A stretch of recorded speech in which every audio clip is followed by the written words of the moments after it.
Како е можно една книга да започне со погреб, а потоа сопружниците кои се веќе мртви, самите во прво лице да ни раскажат својата приказна? Во романот Пиреј од Петре Андреевски се случува токму тоа. Нивниот син, роден, доаѓа на погребот на мајка си Велика и дознава една страшна тајна. Таа оставила аманет, кога ќе ја закопаат, нејзините коски да не се измешаат во истиот гроб со коските на татко му Јон. И тогаш, преку ехото на минатото, Јон и Велика оживуваат како гласови за да ни кажат зашто е тоа така. Почитувано жири, јас сум Александра Алексова и доаѓам од Штип, од градот под Исарот.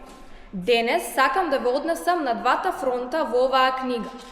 Јон го земаат во војска, да пука за туги интереси, кон луѓе за кои самиот вели дека му се браќа.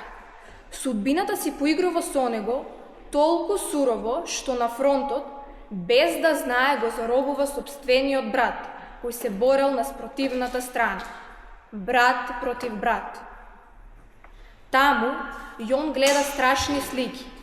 Пријателот Витомир му умира на раце, а на крајот дома се враќа со осакатено тело, но уште повеќе со осакатена душа.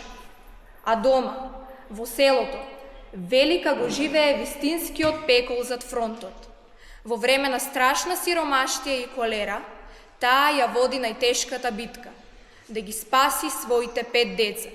Но, едно по едно, Велика ги губи сите своји 5 дечиња.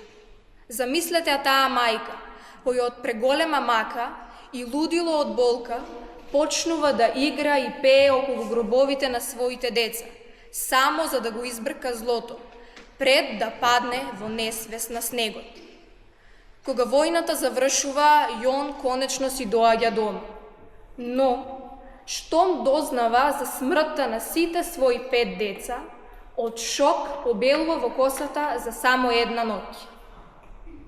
И тогаш, наместо да ја биде огромна поддршка на Велика, тој од мака и алкохол се претвора во звер и сиот свој бес го истура врз неа.